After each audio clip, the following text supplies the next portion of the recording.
Good afternoon. I'm Dennis Galucki. Welcome to the 528th and our 150th Imagine Greater Buffalo program.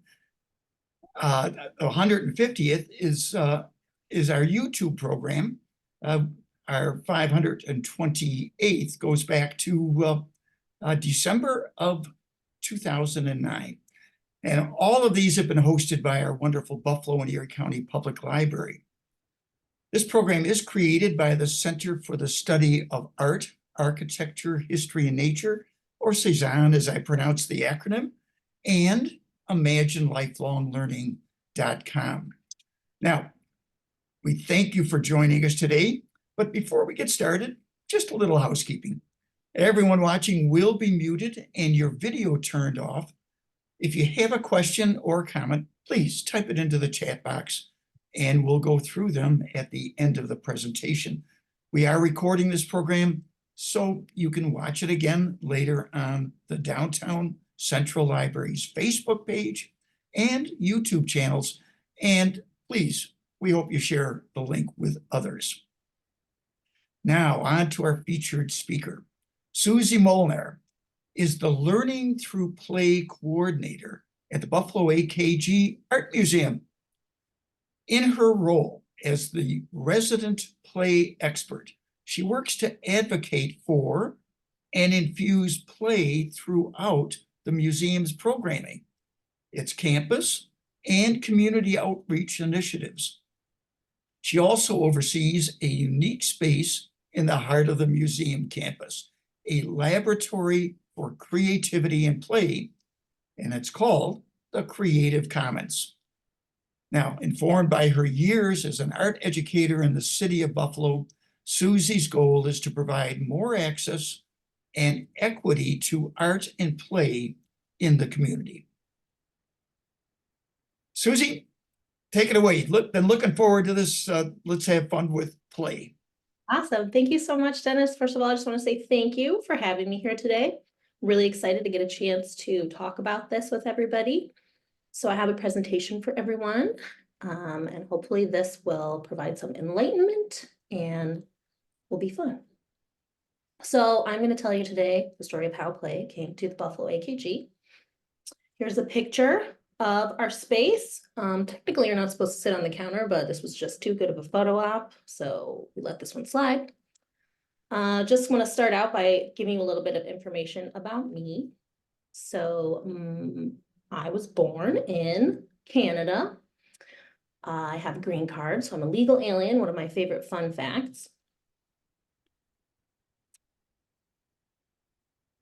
I also am a single mother. I also have lots of pets, love animals, but I have 2 sons. I was homeschooled until college, so a very untraditional educational background, lots of play and exploration in my upbringing. Also neurodivergent, so I have several disabilities, specifically dyslexia, ADHD, got some other fun ones too. So thinking of things in different perspectives is something that I'm good at. I'm also part of the LGBTQIA+ community and the child of immigrant refugee parents. So my father was born in England and my mother's actually Hungarian and escaped the Hungarian war many years ago and left as a child. So she is one of the inspirations, I guess, for me in terms of providing access to everyone. So all of these are factors that for me really have contributed to my understanding and advocacy for IDEA work. So inclusion, equity, diversity, and accessibility. And this is really a strong part of what has been my drive in being part of designing this space, is making sure that it's inclusive, that we are able to invite diverse folks in, that everybody has an equitable experience, and that it's accessible for everybody.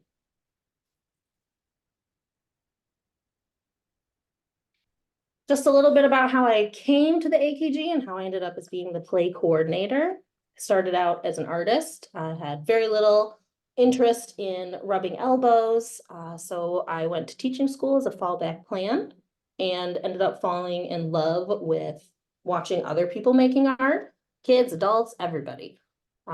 Kids, honestly, they're so sweet, so hard not to find them the favorite, but it's also really exciting to see adults find joy too when they don't necessarily feel that they're creative, artistic people. Taught all over the city, various non-for-profits, and came to the Buffalo AKG in 2016 as a part-time after-school outreach coordinator. These are some of my students. This program, Art on the Go, went to 9 different public schools around the city and worked with children from all kinds of different backgrounds, lots of diversity. This was a really big core influence for me also in developing this space because many of the children I worked with had never heard of, never been to the AKG. So creating a space that is open and accessible for everybody is really important to me personally. So now, should have been a shop. The story of how play came to the AKG. So fun fact about the Creative Commons space, it was originally intended to be a shop. During our campus, which has just expanded over several years, just opened last year, the whole central theme of developing this new campus was really making sure that we have a space that is inclusive and putting community at the heart of the museum campus. Thinking about that and how shopping might not be equitable for everybody, a chance encounter with our director, Yadi Sarin, led with someone from Lego leadership, led to a new possibility and forged a partnership with us and the Lego Foundation. This is wild because it really was coincidental. And, you know, we ended up being pretty cool. So the Lego Foundation, unlike shopping, play is universal. Everybody does it. All cultures, everybody. The Lego Foundation are international leaders in the support, research, development of learning through play and advocating for play. They work to provide access all around the world. So everywhere they are working to bring play to children who might not have access to it. The Lego Foundation believes that play is the best way to support learning because essentially, based on the science of play, that's how we all start learning. When you're pushing something off of your high chair and giggling, then it falls to the floor, you're learning something then.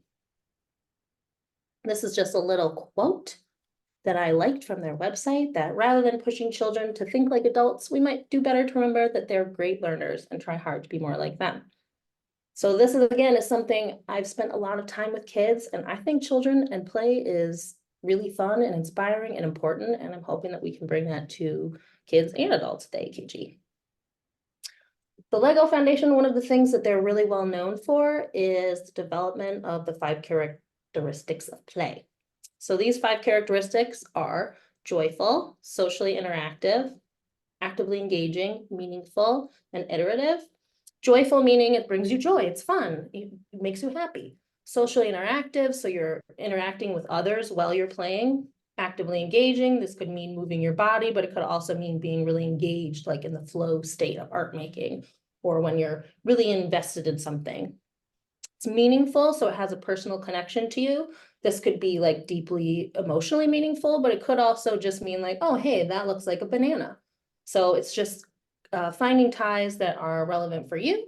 And then iterative, meaning that you're trying out multiple solutions. So maybe you build a tower and it falls down. How can you build it back up so it's stronger? These characteristics assist in the development of all of our holistic skills as well. So creative, social, cognitive, physical, and emotional. And when you're playing, you don't have to have all of these characteristics, but some of them will be present. A lot of people, if they tell me that they don't like to play or they're not artistic, if you tell me what you like to do, I will tell you how it fits in. So these are the characteristics that we developed our space around. Also, I don't want to forget that Lego is really cool. People make incredible things out of Legos, masterworks that are huge, that are tiny, that are, you know, there's a plane. There's one right here that's actually the size of a plane. So that's pretty cool. It's also an incredible art medium. The development of the space happened in just a few years. 2022, we went to the Lego headquarters in Billund, Denmark, to meet with the Lego team. And they were just so delighted by our personalities that they decided to help us design this entire space for our museum. We created the Lego Play Lab at Northland, which was our satellite spot when we were during our construction phase. We took activities into the community through outreach. We spoke with experts in learning through play. And when I say we, I mean mostly me. I did all these things. But from all over the world, we spoke to people figuring out what the connections were to the art museum and to play. We researched play spaces all around the world, including Explore More and our play museum in Rochester as well. And we worked with some really amazing designers who have also worked with the Lego Foundation to develop the interactive elements in our space. So Creative Commons, aka what is now affectionately called by the visitors the Lego Room. This was our design for the space, and really thinking about how museums have an arc of not necessarily being the most inclusive spaces for everybody. We really wanted to change that and create a space that was intended to help folks connect to art, to creativity, to others, and to really be a laboratory for us to learn about how we can infuse play into our programs, because this is brand new for us. So in 2023, when we opened, the AKG became the first ever art museum to partner with the Lego Foundation on the creation of a dedicated space for learning through play. I think this is just one of the best facts. That chance encounter meeting led to us being a first in the world, and I think that's really exciting. So this space that we developed is free. It's a space for all ages. It's designed for 5 and over, but as long as you don't eat the Legos, you're welcome to come in. It's designed to help folks create, share, and connect. We have a lot of school groups that come in here. You can see all of these kiddos standing on top of one of the benches, trying to get this tower up all the way to the top. And their teachers ended up joining in. Everybody was really excited. And it's just a really good example of how play can help folks of all ages who might not necessarily interact or play together in that way. It can really create some meaningful ways that people can connect. Provides fun and playful experiences with art. So some of the elements that we have in our space is a gigantic magnet wall. A lot of people really enjoy that. Both Lego and the magnets that we have on our wall, I think, are things that both adults and youth can connect to their childhood experiences.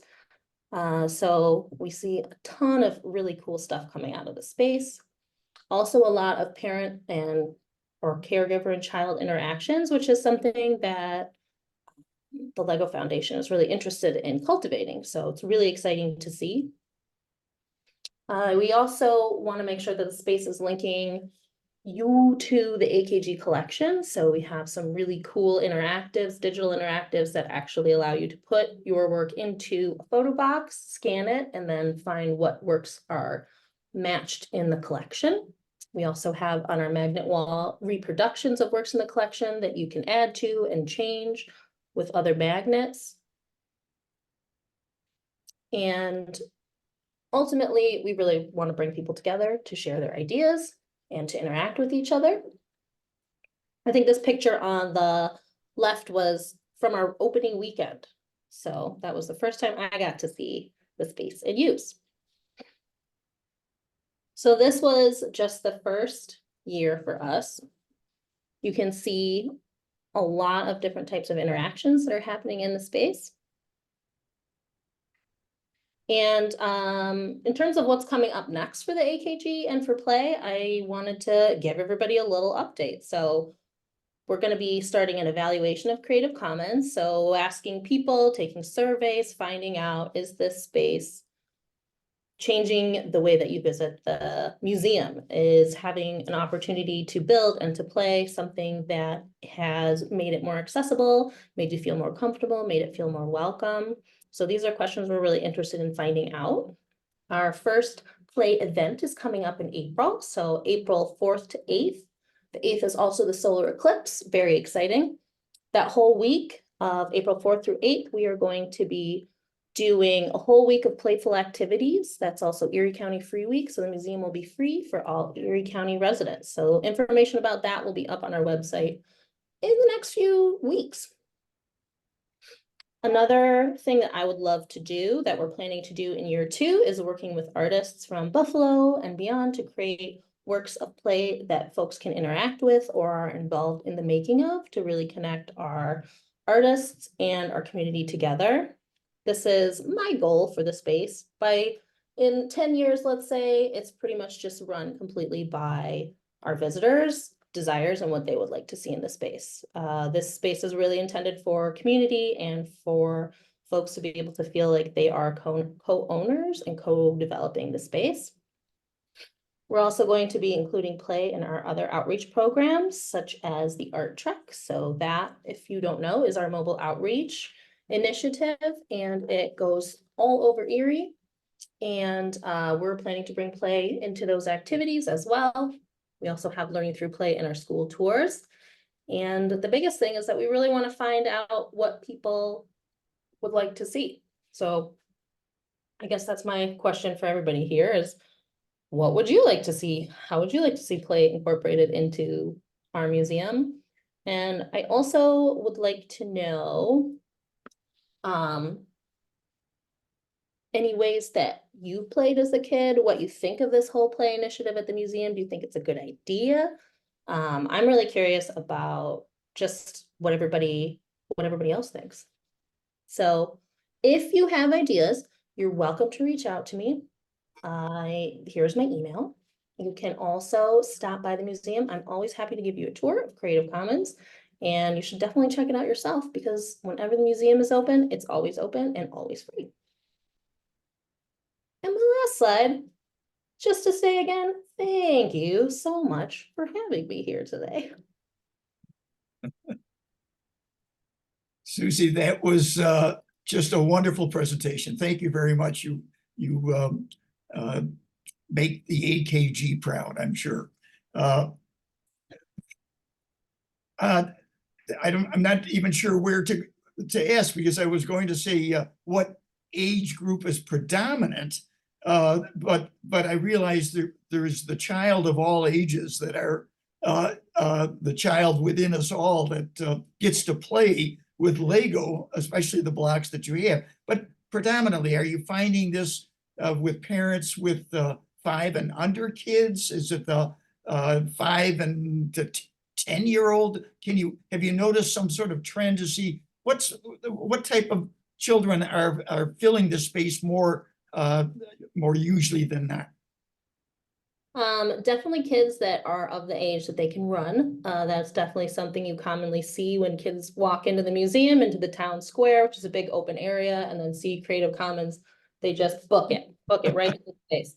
But we actually, I think the age range is pretty much babies to senior. We have folks of all ages, definitely a lot of families coming through, kids definitely very popular, but we do see a lot of adults as well. I think because Lego has such a presence in our world now, everybody is pretty much familiar with it. A lot of people used it when they were kids.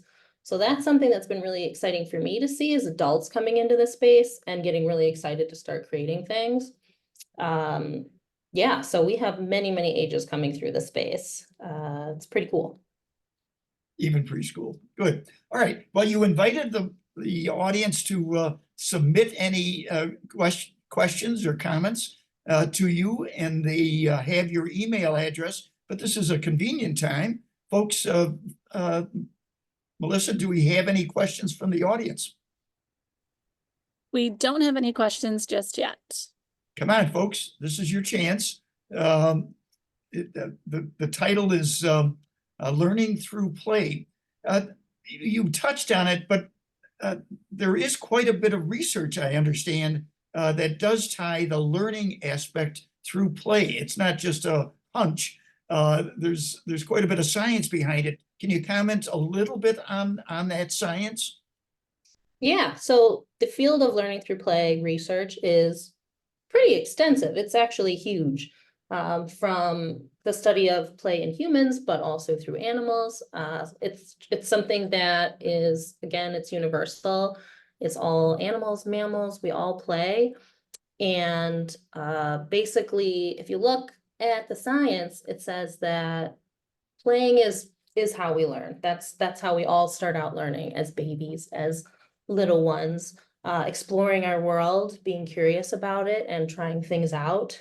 And I think when we get older, we start to get a little bit more afraid of that, or play feels like it's not necessary. I think definitely coming to an art museum and looking at amazing works of art, you know, that play is a big part of that, you know, the experimentation, being imagination of your mind, just being willing to try new things, make mistakes. So it's very interconnected to me. And then also with Lego being such an accessible art medium, it doesn't have that intimidation factor that a lot of people get when they get like a piece of paper and a pencil and they'll say, I can't even draw a stick figure. But you walk into the Creative Commons and you will see people making something incredible that just came out of their head. No plans, nothing. They walk in and make a, you know, giant elephant or something. So it's been really pretty cool for sure. Do you want to just comment too, because I thought it's very creative, was the way you've connected the collection at the AKG in a digital format so that people can interact with what they've created with that and see connections between their actions and what physically is a painting hanging on the wall or a sculpture in the sculpture court. Could you comment on that? Say that again? The connection between seeing them hanging on a wall and the between their own work of art that they created with Lego and the collection that we have, paintings on the wall, etc., at the AKG. Yeah, that's actually one of the things we're really looking at when we're evaluating the space. So I mentioned that we're going to be doing an evaluation that's looking at both, how do people feel? Does it make it feel more comfortable to be at the museum? I definitely remember being a little kid in an art museum and it was dreadfully boring. Even as an adult, sometimes I'm like, oh, I wish we could just run around these galleries, and we maybe can't do that, but we can find ways to make it more welcoming for everybody and more comfortable for kids and for just every adult who might not see themselves in the art museum before. Yeah, but we're also looking at, you know, how does that change your ability to create? Is there a connection between what you're making and how you're viewing the art? So these are all things that we're really curious to find out as well. I think speculatively, I would say yes, absolutely, 100%, but I am not yet sure. All right. Melissa, I see you're there. Any questions? So they're not questions, but they are comments. Comments, So I think that comments. sharing them is good. I'm happy to know that adults are welcome to use the Creative Commons. I'll return to participate now that I know that adults are included. And then another comment, I love alternatives to screen time. Yeah. So that was something that we looked at in the space, was how much digital versus how much analog should we have in there. We kind of have a blend and it's been really nice, all of the different things. I mean, the space was developed in just a couple of years, from the design phase until we opened, was a very fast pace. So we weren't able to test things in the way that we would like to. And we've been really happy that so far people use the analog and digital spaces pretty much the same. So all different parts of the room are being utilized and activated. Suzie, you mentioned the wonderful chance encounter of yourself with Yanni Sarin, and that sparked the idea. And congratulations on that for yourself. And my thought is, from the Lego Foundation standpoint, do they have objectives that they're trying to determine something with this very unique relationship with the AKG? And what time period are they thinking for evaluations? Is this 1 year? Is this forever? What do you see it as? Well, the evaluation is part of our grant, essentially. So the Lego Foundation support is for this first development of the space, and then we will be evaluating and presenting our findings. So they haven't, Lego Foundation, honestly, very cool people. They're super chill. They get a couple of days a year where they're just able to go and play in their at the Lego headquarters, at the Lego house. So play is like a big, they're fun, amazing, smart people. And they don't really have a huge amount of objectives because this is also new for them. It's very much like, what do we see? What's happening? Things that they're really excited about are finding ways to connect caregivers with children or parents with children and encourage them to play together. Also, this connection in cultural spaces, specifically in museums, how can the Lego Foundation move play into those spaces as well to connect? So they're really curious to see, how does this work in an art museum? How does it connect? And yeah, we're excited to start digging into that research and find some cool stuff that we can share with the world. Mhm. Yeah, but again, first people ever to do this, so we're excited. I'm curious, is the Lego Foundation here in the United States or is it overseas? No, they are in Denmark. Yeah, so we're hoping that we can find cool stuff and that they'll wanna, keep supporting this initiative, because I think we have a lot of work that we could do still. Well, Buffalo's got a lot of unique things, but this is certainly, I would put it right in the top 10 of very special relationships and literally uniqueness here in Buffalo that we can point to. The first relationship with the Lego Foundation. And probably for a while, the only relationship based on well, what they find from this experiment, exploration, if you will, like that. We'll try to Melissa, make it. last call for any comments, other comments. I'm sure a lot of our audience has played with Lego at some point or had their kids playing with them. So let's see if that stirs any comments. Well, I think you kind of already answered the one question, but do you think the Lego company will look to have this be a new model for other art museums? Oh, that's actually a really good thing to distinguish. So the Lego company and the Lego Foundation are separate entities, essentially. They're connected via Lego, but the Lego company is what makes all of the bricks and all of the products. The Lego Foundation, they are strictly learning through play, research, advocacy, support. So they have, again, partners all over the world, but they don't actually make anything. They just get to go around the world and figure out how to make play funner for everybody. And Go ahead, Melissa. another question, will colors other than yellow be introduced? They will, yes.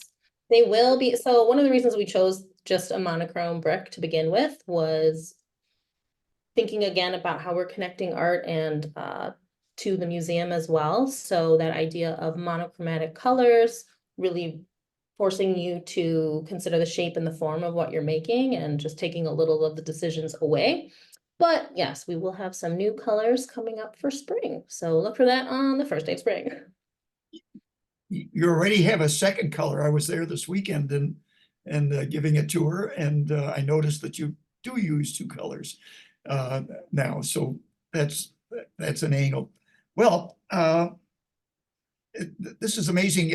I would say the Lego company has made the money to enable the Lego Foundation to make the grants to experiment. And I guess weave that into one last question. Wellness, the health of a family. Is that been identified with play in any ways that we have healthier families or kids or whatever? Is that an angle besides as part of the learning? Yeah, I think that, I mean, this could be an endless presentation because there's so much information about that. I think, the idea that play is something frivolous, it's not, right? Like the lack of play leads to depression and anxiety. Definitely not having social connections. If you don't have play, you're not developing those social emotional skills. physically active. That's also part of being healthy, is moving your body. So basically play is supporting your physical, emotional, social, all of the parts of your development. Play is really at the core of that because it's just kind of how we all start. We can't, if we can't play, then we can't learn, because it is learning according to the scientists. So yes, it will definitely make you healthier and your family healthier if you all start playing. Well, and one last point, and you brought it up in your introduction of yourself, Suzie, is if folks go on the website for the Buffalo AKG Art Museum, they will see under values that IDEA stands for inclusion, diversity, equity, and accessibility. Their values are rooted in that idea, and you're giving it expression.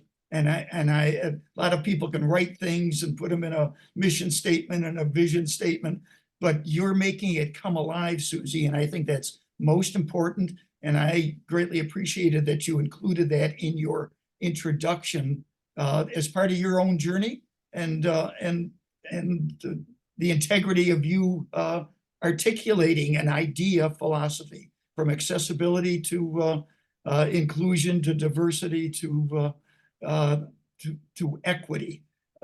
So you touched on all that. My hat's off to you for doing so, and thank you.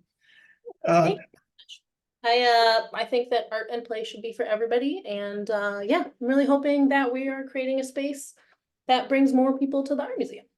And it's doing a great job. By the way, you're April 4th through 8th. That could be a real crowd at the AKG as people come from out of town and experiment with your free area as well as the art museum itself, the rest of the place. So looking forward to that. In the meantime, thank you folks for joining us today.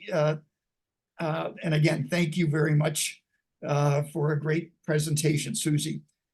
We hope you'll join us next week here on Zoom as we're joined by Rita Arjun Auerbach. And she'll be speaking of the art of Buffalo's architecture and Chautauqua's beauty. She's well known in both places. This whole Imagine series is part of the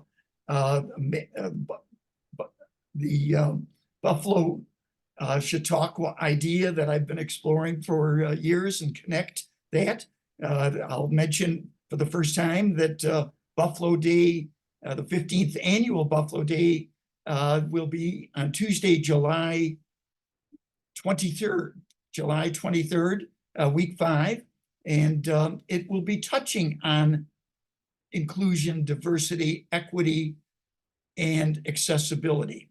Very much so. We'll have representatives from M&T, from Highmark, from the Community Foundation, and from Chautauqua itself, speaking on their efforts in that field, in that idea.